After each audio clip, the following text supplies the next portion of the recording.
Good morning, students. How are you all? I hope you are healthy, well, and fine at home. So we are meeting after so long time. So don't. So without wasting a time, we will start our new lesson. Okay, and you may have heard about Charles Dickens, a great English novelist in Victorian time. He had written so many good novels like David Copperfield, Oliver Twist. So today the lesson which we are going to see, that is that David begins a new life, the some extract, the some part of that novel, David Copperfield, the novel. From this novel he has taken an extract. Okay. So we will see in this lesson the character of David. See, let us start. The novel David Copperfield by Charles Dickens. Charles Dickens' novel David Copperfield tells the story. David Copperfield novel tells the story of a boy, David, from childhood to maturity. The main character of that novel is David, and the story tells about David from his childhood to the maturity. David was born in England about 1820. In 1820 he was born, but his father had died before he was born. उसके जन्म के पहले उसके father का देहांत हो गया. Okay. 7 years later, 7 साल बाद, his mother married Mr. Edward Murdstone. After the death of his father, his mother married with Mr. Edward Murdstone after 7 years. Huh? David disliked his stepfather. अपने स्टेप फादर को वो dislike करता था. क्यों? वो mistreat, अच्छा बर्ताव, अच्छा बिहेवियर नहीं करते थे. Him for not doing well in his studies. David was little bit weak in his studies, so he was mistreated by his step father. Once एक बार, while he is being thrashed, मतलब उसके साथ बुरी तरह से बर्ताव किया गया, धक्का मार दिया गया, मारा गया, पीटा गया, है ना. So David bites mister Murdstone, काट लिया उसने मिस्टर मर्स्टोन को. So David is sent to a boarding school called Salem House. Salem House नाम के बोर्डिंग स्कूल में उसको भेज दिया गया. विच हैज़, जहाँ पर ruthless head master mister crackle, crackle नाम का रूथलेस हेड मास्टर था, मतलब उसका बिहेवियर अच्छा नहीं था, very rude. So David's mother dies while he is at Salem house. जब वो सैलम हाउस में था, बोर्डिंग स्कूल में था, उसकी मदर चल बसी, she dies. He returns home, वापस घर पे आ गया. सो मिस्टर मर्डस्टोन सेंड्स, उनको भेजते हैं डेविड को, टू वर्क, काम करने के लिए, in a factory in London. London की एक फैक्ट्री में काम करने के लिए मर्डस्टोन उसको भेजते हैं. सो डेविड्स लैंडलॉर्ड इन लंदन, जो फैक्ट्री के लैंडलॉर्ड है, मालिक है, मिस्टर मिका वेबर नाम के जो लैंडलॉर्ड है, सो गोज बैंकरप्ट, दिवालिया हो गए, उनके पास कुछ भी नहीं बचा था. एंड इज इन प्रिजन, और उसको जेल भेज दिया गया. किसको? फैक्ट्री के जो मालिक थे, लैंडलॉर्ड थे, मिस्टर मिकाबर. तो मिका वेबर को जेल भेज दिया गया. सो डेविड डिसाइड, सोचता है कि टू रन अवे, यहाँ से भाग चले, नहीं तो मुझे भी जेल हो जाएगी. So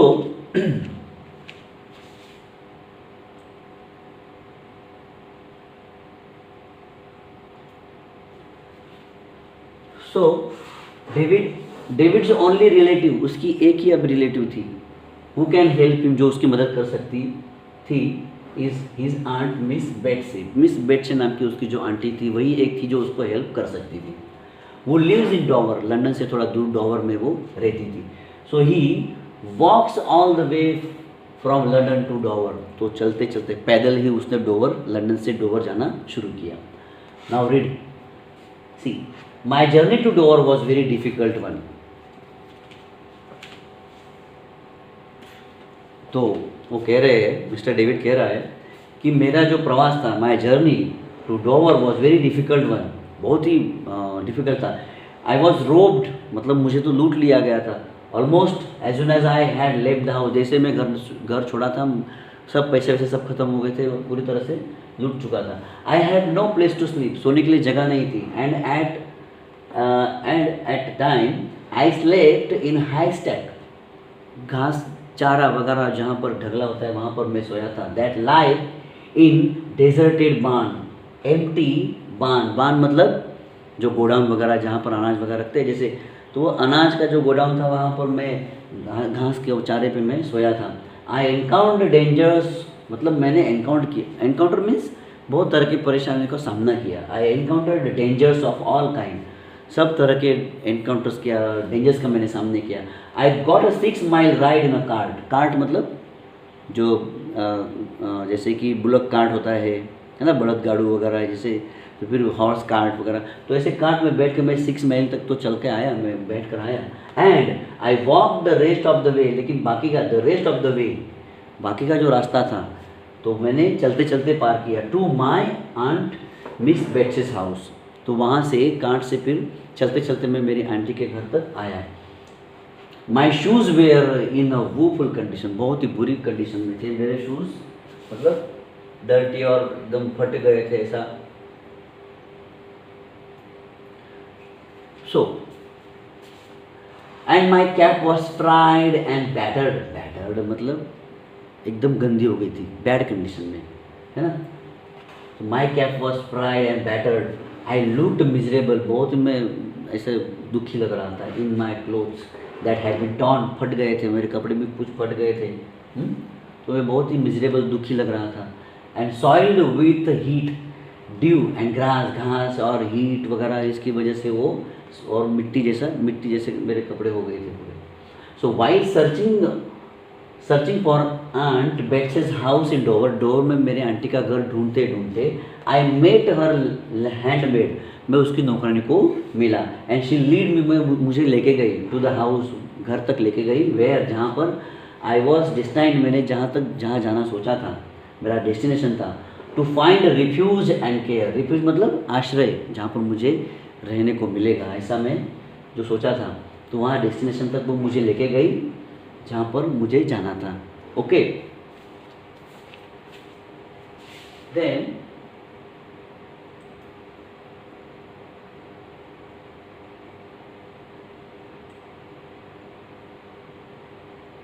as I enter the garden gate, जैसे ही मैं गार्डन के गेट में गया, अंदर गया, I enter the garden gate, I saw a bespectacled, मतलब एक अनिश्चित, कि जिसके बारे में कभी सोचा नहीं होगा कि ये ऐसा है व्यक्ति है। परप्लेक्स्ड मतलब कॉम्प्लेक्स टाइप का, कॉम्प्लेक्स मतलब जिसके बारे में कन्फ्यूजन हो सके, ऐसा एक कन्फ्यूज टाइप का आदमी। Looking gentleman, looking at me from an upstair window, ऊपर की विंडो से वो मुझे देख रहा था। एक ना समझ जैसे समझने वाला आदमी, कॉम्प्लेक्स टाइप का, परप्लेक्स गूंचवड़, जहाँ पर हम लोग सोच नहीं सकते कि इस बारे में, इस व्यक्ति के बारे में क्या बोले। So he was looking at me simultaneously, a lady appeared at the door, दरवाजे पे, तुरंत दरवाजे पे एक लेडी दिखी। इंस्टेंटली, तुरंत आई ने मुझे पता चल गया कि that she was Miss Betsey, कि वो मिस बेट्से ही होगी।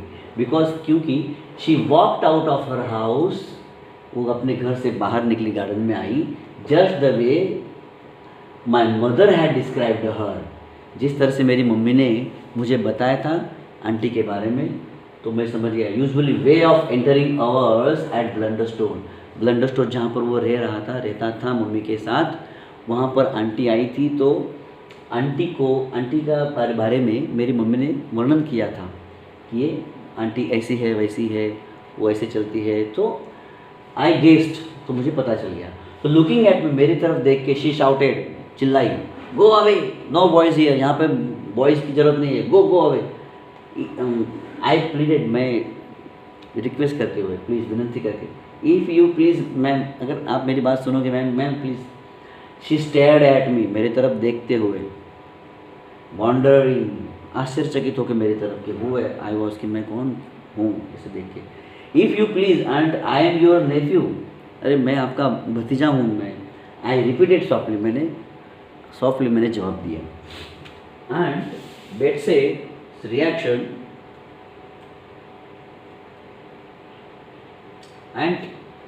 And Betsey's reaction was one of great alarm. जैसे अलार्म बजते तो कैसे चौंक जाते हैं, है ना, चौंक जाते हैं, तो चौंकाने वाला reaction. And aunt Betsey's reaction was one of the great alarm के जैसा। शी स्टैगर्ड मतलब लड़खड़ाते हुए, है ना, हिलते डुलते, है ना, bat and set right in the garden path. Garden path पर, गार्डन की जगह पर वो वहाँ पर लड़खड़ाते हुए पीछे से बैठ गई। आई कंटिन्यू, मैं बताता गया कि I am David Copperfield of Blunderstone in Suffolk, where you came. मैं डेविड कॉपरफील्ड हूँ ब्लंडरस्टोन से, जहाँ पर वेयर यू केम आप आई थी, ऑन द नाइट एक रात को, व्हेन आई वॉज बॉर्न जब मेरा जन्म हुआ था तब आप आई थी। And saw my dear mama, आपने मेरी मम्मा को भी आपने देखा था। I have been very unhappy, लेकिन मैं, फिर वो अपनी स्टोरी शुरू की। I have been very unhappy since she died, जब से वो मेरी मम्मी गुजर गई है तब से मैं बहुत ही दुखी हूँ। आई हैव बीन ह्यूमिलिएटेड मतलब अमानवीय, मतलब मेरे साथ अमानवीय व्यवहार होता है, मुझे परेशान किया जाता है, अच्छा ट्रीट नहीं किया जाता है। आई हैव बीन ह्यूमिलिएटेड, अपमानित किया जाता है मुझे। टॉट नथिंग, मुझे कुछ पढ़ाया नहीं जाता, सिखाया नहीं जाता। And put to heavy work, और मुझे कुछ और हैवी वर्क और हैवी काम करने के लिए दिया जाता है। आई हैड नो चॉइस, मेरे पास कोई चॉइस नहीं थी but to run away to you, आपके पास आने के अलावा मेरे पास कोई चारा नहीं था। I was telling my aunt about my journey, मैं मेरे प्रवास के बारे में मैं बता रहा था। When all at once I broke into tear, जैसे मैं मेरे बारे में बता रहा था कि मेरे आँख में आंसू आ गए। And I fell on my knees, मैं मेरे घुटने पर बल बैठ गया। And lay my head on her warm lap, और मैंने मेरा सर उनके पैरों पे रख दिया रोते रोते। She called out for a gentleman to assist her, उन्होंने एक जेंटलमैन को, वही जो ऊपर से अपस्टेयर से वो जो देख रहा था, उनको असिस्ट करने के लिए, उनको हेल्प के लिए उन्होंने बुलाया। And he entered, she said, जैसे ही वो एंटर हुआ उन्होंने बताया, you have heard me mention my Neiphiu David Copperfield, haven't you, सुना आपने, ये मेरा भतीजा है डेविड कॉपरफील्ड है, सुना आपने, हाँ, so he is David.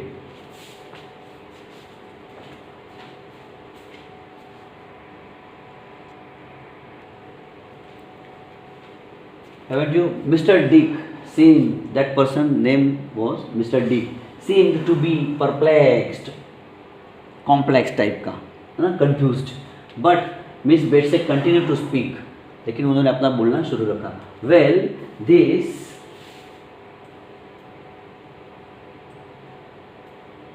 is my nephew. Well, सुनो, ये मेरा भतीजा है। And he has run away, वो भाग कर आ गया है। Now what should we do with him, तो अभी हमें उसके साथ क्या करना चाहिए।